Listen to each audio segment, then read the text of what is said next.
प्रधानमंत्री आवास योजना 2.0 चालू हो चुका है और इसमें बहुत सारे रजिस्ट्रेशन हो रहे हैं। आप इस योजना का लाभ कैसे उठाए जिसमें सरकार आपको 2.5 लाख रुपया आपके सीधे बैंक अकाउंट में देगी? क्या वो गलतियां हैं जो लोग करते हैं ऑनलाइन रजिस्ट्रेशन करने वक्त और उनका रजिस्ट्रेशन पेंडिंग रह जाता है? जानते हैं लेटेस्ट प्रोसेस किस तरह से आपको ऑनलाइन अप्लाई करना है। तो इस वीडियो में बने रहे और चलते हैं कंप्यूटर स्क्रीन पर जहाँ पे आपको सारी जानकारियां पूरी डिटेल में बताई जाएगी। पहले आप यहाँ ब्राउजर ओपन करेंगे और यहाँ पे आपको टाइप करना है PM आवास अर्बन 2.0।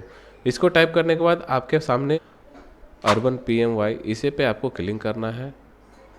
तो आप देख सकते हैं कि यहाँ पे ऑनलाइन का जो रजिस्ट्रेशन प्रोसेस है करीब करीब 1 करोड़ से ज़्यादा जो नए घर है वो सरकार की तरफ से दिया जा चुका है। यहाँ से ये जो डायलॉग बॉक्स खुला है इसको आपको कट कर देना है। देख सकते हैं अप्लाई फॉर PM आवास यहाँ पे लिखा हुआ है, तो यहाँ अप्लाई फॉर PMY 2.0 इस पर क्लिक करना है। इस पर क्लिक करने के बाद में आपको यहाँ पे ऊपर में ही दिया हुआ है अप्लाई फॉर PMJ 2.0, यहाँ पे आपको क्लिक करना है। सो फ्रेंड देखिए यहाँ पे इंस्ट्रक्शन पढ़ने के लिए आएगा, इसको आप अच्छे से पढ़ सकते हैं। आपको इसको पढ़ने के बाद यहाँ पे देखिए नीचे पे लिखा हुआ है क्लिक टू प्रोसीड, तो यहाँ पे आपको क्लिक करना है। सो फ्रेंड देखिए यहाँ पे जो आवश्यक दस्तावेज है वो क्या क्या है। आवेदक का आधार कार्ड का विवरण, जहाँ पे आवेदक का आधार कार्ड का संख्या, आधार के अनुसार नाम और जन्मतिथि यहाँ पे लगेगा। उसके बाद परिवार के सदस्यों का आधार विवरण, आधार संख्या, आधार के नाम के अनुसार उसका जन्मतिथि भी लगेगा। आवेदक के सक्रिय बैंक खाता का विवरण और आय प्रमाण पत्र और भूमि दस्तावेज, ये 5 तरह का डॉक्यूमेंट है जिनको आपको स्कैन करके PDF फॉर्म में रख लेना है, जो फॉर्म भरने के समय आपको लगेगा, जिसकी साइज़ भी बताई गई है कि 100 KB के अंदर ही आपको स्कैन करके रखना है। तो आइए यहाँ पे प्रोसीड का वाला बटन पे क्लिक करते हैं और आगे बढ़ते हैं। तो यहाँ सबसे पहले पूछा जाएगा आप कौन से स्टेट से बिलोंग करते हैं। तो मैं झारखंड से बिलोंग करता हूँ, हमारा कैंडिडेट झारखंड का है, तो झारखंड मैं यहाँ डालूंगा। यहाँ पे आपको पूछा जाता है कि आपने का इनकम कितना है, तो यहाँ मेरा इनकम जो है 90,000 रुपया है, वहाँ यही आपको देना है। चाहे आप अपने हिसाब से इनकम सर्टिफिकेट जो बनाएंगे उसी हिसाब से आपको देना है।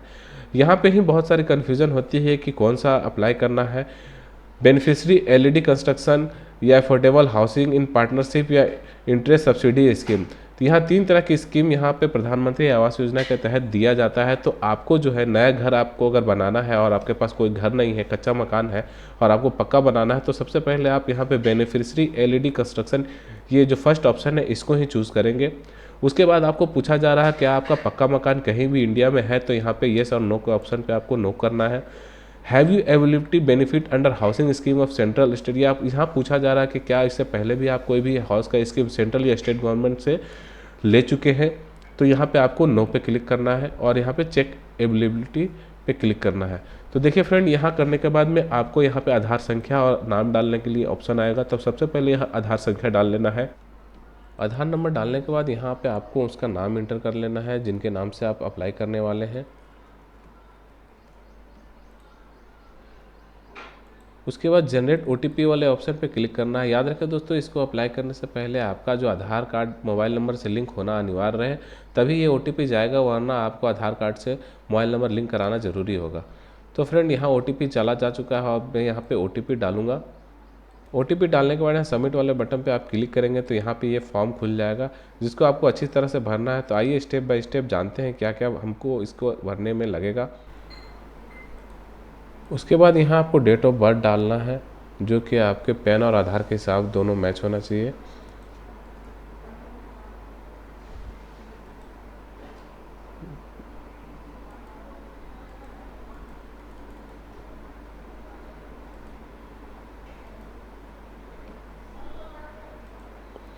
यहाँ डेट ऑफ बर्थ डालने के बाद यहाँ पूछा जाएगा मोबाइल नंबर, तो यहाँ फिर से मोबाइल नंबर डालेंगे।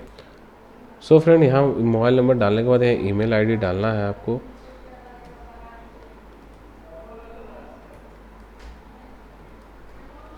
ईमेल ID डालने के बाद यहाँ पे जेंडर चूज़ करना है, मेल फीमेल। तो मेरे जो कैंडिडेट है वो फीमेल है, तो मैं फीमेल चूज़ कर रहा हूँ। फीमेल चूज़ करने के बाद में आपको यहाँ पूछा जाएगा क्या आप अनाथ है, तो यहाँ येस और नो पे क्लिक करना है। उससे पहले देखिए आपको यहाँ पूछा जा रहा है कि आपका मैरिड या अनमैरिड है, तो मैरिड मेरा आप अपने हिसाब से देख लीजिएगा, वही डालिएगा। उसके बाद यहाँ पूछा जाएगा आधार के अनुसार पिता का नाम, यानी कि जो भी कैंडिडेट है जिसके आप अप्लाई कर रहे हैं या फिर आप खुद के लिए कर रहे हैं, तो आप अपने पिताजी का नाम यहाँ पे डालेंगे। सो फ्रेंड यहाँ पे फादर नेम डालना है। फादर नेम डालने के बाद यहाँ पे डालना है उनका आधार कार्ड का नंबर। उसके बाद डालना है कैंडिडेट यहाँ माँ का नाम। अगर माँ आपकी जीवित है या स्वर्गीय है तो यहाँ पे देख सकते हैं दोनों ऑप्शन है। अगर आप स्वर्गीय डालिएगा तो यहाँ पे आधार कार्ड का जो नंबर है वो नहीं मांगा जाएगा। अगर वो जीवित है तो यहाँ पे आप श्रीमती वाले पे क्लिक कीजिएगा तो यहाँ पे नंबर पूछा जाएगा। तो आप देख लीजिएगा आपके केस में क्या है, उस हिसाब से आप अपने माँ का नाम डालिएगा। यहाँ माँ का नाम डालना, माँ के नाम के बाद में फिर से आधार कार्ड का नंबर उनका डालना है। उसके बाद यहाँ पे डालना है आपका हस्बैंड नेम। क्योंकि मेरी महिला कैंडिडेट है तो यहाँ उनका हस्बैंड नेम पूछा जा रहा है, तो यहाँ हस्बैंड नेम उनका डालेंगे। सो फ्रेंड, यहाँ पे हस्बैंड नेम डालने के बाद उनका आधार कार्ड डालने के बाद यहाँ एम्प्लॉयमेंट स्टेटस पूछा जा रहा है कि वो क्या है, सेल्फ एम्प्लॉयड है, सैलरीड है, रेगुलर वेजेस है। तो आप अपने हिसाब से देख लीजिएगा वो क्या है। उसके बाद यहाँ पे आपको ऑक्यूपेशन डालना। ऑक्यूपेशन में वो हाउसवाइफ है तो मैंने हाउसवाइफ डाल दिया है। उसके बाद सेलेक्ट रीजन करना है, आपका रिलीजन क्या है, तो मैंने हिंदू डाला है। और कैटेगरी आप देख लीजिए अपने हिसाब से, यहाँ ओबीसी कैंडिडेट है मेरा तो मैंने ओबीसी डाला है। इसके बाद आपका क्वालिफिकेशन पूछा जाएगा, जो भी क्वालिफिकेशन होगा आपका वो आप डाल सकते हैं। तो मेरा जो कैंडिडेट है अप टू मैट्रिक है वो, यानी नॉन मैट्रिक है तो मैंने नॉन मैट्रिक ही डाला है, अप टू मार्क। इसके बाद आप इसको पूछा जा रहा है क्या आप इससे पहले कोई भी पीएम आवास या फिर सरकारी कोई भी बेनिफिट आप लिए हुए हैं, जैसे पीएम विश्वकर्मा योजना। अगर आप नहीं लिए हुए तो आप नो पे क्लिक करके सेव एंड कंटिन्यू पे क्लिक कीजिएगा। उसके बाद आपको यहाँ पे पूछा जाएगा फैमिली डिटेल्स। तो यहाँ देखिए, आप देख सकते हैं कि यहाँ फैमिली डिटेल्स पूछा जा रहा है, जहाँ पे आपको और भी जो डिपेंडेंट फैमिली है उनका नाम यहाँ देना है। तो हम जल्दी से उनका नाम और उनका आधार कार्ड का नंबर और डेट ऑफ बर्थ यहाँ डालना है। तो जल्दी से सारा हम फास्ट फॉरवर्ड करके आपको फिल करके आगे बढ़ के दिखा रहे हैं। उसके बाद आपको सेव एंड कंटिन्यू पे फिर से क्लिक करना है। उसके बाद आपको यहाँ पे बैंक का डिटेल मांगा जाएगा, तो यहाँ पे बैंक अकाउंट आपको अच्छे तरह से डाल लेना है। तो आइए बैंक अकाउंट हम अच्छे से भर लेते हैं। उसके बाद आपको यहाँ आईएफएससी कोड पूछा जाएगा। यहाँ आईएफएससी कोड डालने के बाद मैं जैसे ही गेट डिटेल्स पे क्लिक करता हूँ तो मुझे एक एरर आता है, जो आपको भी आ सकता है। ऐसा इसलिए हो रहा है क्योंकि हमारा जो बैंक अकाउंट है वो इलाहाबाद बैंक का है, और इलाहाबाद बैंक अब इंडियन बैंक में मर्ज हो गया है या कन्वर्ट हो चुका है। तो इसलिए अगर आपका भी कोई सा भी पुराना बैंक हो जो किसी और बैंक में मर्ज हो गया हो, तो आप कृपया नया जो आईएफएससी कोड है आपको वो डालिएगा। तो यहाँ ये इंडियन बैंक हो गया है, तो अभी मैं इंडियन बैंक का आईएफएससी कोड डालूंगा और देखिए उसके बाद ये ले लेगा। तो अभी मैं इंडियन आईएफएससी बैंक का कोड डालता हूँ। उसके बाद देखिए यहाँ इंडियन बैंक खुद से ये ले चुका है। उसके बाद आपको यहाँ पूछा जाएगा दूसरा ऑप्शन कि आपने पीएम आवास या फिर पीएम आवास 2.0 या फिर आपने आयुष्मान या फिर आपने उज्ज्वला योजना, इस तरह के कोई भी स्कीम का लाभ उठाया है, तो आपको येस और नो पे क्लिक करना है। तो मेरे कैंडिडेट ने कुछ नहीं उठाया तो मैं नो पे क्लिक करता हूँ। उसके बाद आपको दो चेक बॉक्स है, उस पर आपको बारी बारी से दोनों पे क्लिक करना है। उसके बाद आपको यहाँ पे देखिए पूछा जाएगा कि आपका जो इनकम सर्टिफिकेट है वो आपको लोड करने के लिए यहाँ पूछा जाएगा। तो आप इसको अपलोड करिएगा। उसके लिए आपको 100 KB के अंदर ही आपको चाहिए। तो उसके लिए आपको चूज़ फाइल पे जाना है। उसके बाद आपको यहाँ से चूज़ फाइल पे जाकर के अपना इनकम जो सर्टिफिकेट है उसको आप लोड कर दीजिएगा। तो मेरा जो इनकम सर्टिफिकेट है यहाँ मैंने रखा है। इसको अपलोड करने के बाद में देखिए ये सारी एरर जो आती है, देखिए यहाँ पे ये 100 KB से ज़्यादा है और ये अपलोड नहीं हो रहा है। तो ये आपके साथ भी हो सकता है। तो इसके लिए किस तरह से आपको 100 KB करना है PDF को, तो वो भी इस वीडियो में मैंने बताया हुआ है। तो आप प्लीज़ वीडियो को पूरा देखते जाइए, जिससे कि आपको एक भी स्टेप गलत ना हो। तो यहाँ पे आपको गूगल ब्राउज़र खोल लेना और वहाँ पे आपको टाइप करना है PDF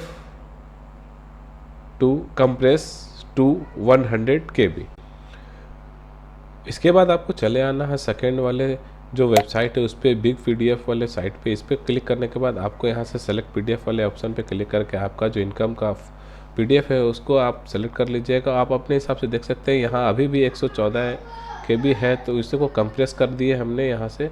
उसके बाद आपको यहाँ पे ये डाउनलोड हो जाएगा। डाउनलोड करने के बाद आप इसे प्रॉपर्टीज़ देख सकते हैं कि यहाँ पे ये 97 KB का ये बन चुका है। अब इसे आसानी से हम इस पर लोड कर सकते हैं। तो यहाँ चूज़ फाइल पे जाने के बाद हम अपने डाउनलोड पे जाएंगे और वहाँ से आपका इनकम जो सर्टिफिकेट है उसको आप अपलोड कर लीजिएगा और ये भी हो जाएगा। इसके बाद आपको सेव एंड कंटिन्यू पे क्लिक करना है। इसके बाद इसको आगे करना है। इससे पहले आपसे यहाँ पूछा जाएगा कि आपका जो आप इस जगह पे कब से रह रहे हैं। तो आप यहाँ पे 8 से 10 साल दे सकते हैं या फिर आप अपने हिसाब से इसे आप दे सकते हैं। उसके बाद हाउस का स्वामित्व पूछा जाएगा, क्या आपका खुद का घर है या रेंट पे है या आपके पास घर नहीं है। तो मेरे पास घर नहीं है तो मैंने यहाँ पे नो होम पे क्लिक किया हूँ। उसके बाद यहाँ पे सेव एंड कंटिन्यू पे क्लिक करना है। उसके बाद दोस्तों यहाँ पे आपका परमानेंट एड्रेस और अस्थाई पता, वर्तमान पता पूछा जाएगा। तो आप यहाँ से आप अच्छे से उसको जल्दी से आप फिल कर लीजिएगा। मैं फास्ट फॉरवर्ड करके आपको जल्दी से फिल करके आगे बता रहा हूँ।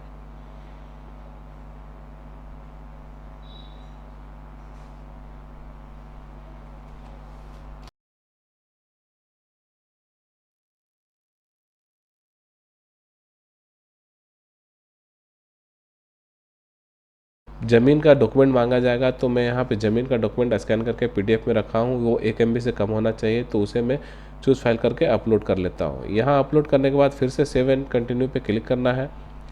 उसके बाद आप यहाँ देख सकते हैं कि सारा डिटेल मेरा भरा आया हो चुका है। उसके बाद 2 चेक बॉक्स है, वहाँ पे आपको क्लिक कर लेना है, कन्फर्म है या नहीं। कन्फर्म होने के बाद यहाँ पे आपको रजिस्ट्रेशन नंबर जनरेट हो जाएगा और यही रजिस्ट्रेशन नंबर आप इसे प्रिंट आउट करके आप रख सकते हैं और इसे आप को अपने ब्लॉक में या फिर कंटेनमेंट एरिया है तो वहाँ पे आप कंटेनमेंट बोर्ड में जाके इसे जमा कर सकते हैं। तो देखा आपने किस तरह से प्रधानमंत्री आवास योजना 2.0 को रजिस्ट्रेशन करना है और इसके बाद आपका जो घर बनाने का सपना है वो पूरा हो जाएगा। प्रधानमंत्री की तरफ से आपको 2.5 लाख रुपए आपके खाते में जाएंगे। तो वीडियो पसंद आया होगा तो इस वीडियो को लाइक और चैनल को सब्सक्राइब कर दीजिएगा और अपने वीडियो को शेयर भी कर दीजिएगा ताकि आप ही के जैसे बहुत लोग इसका लाभ उठा सके। धन्यवाद।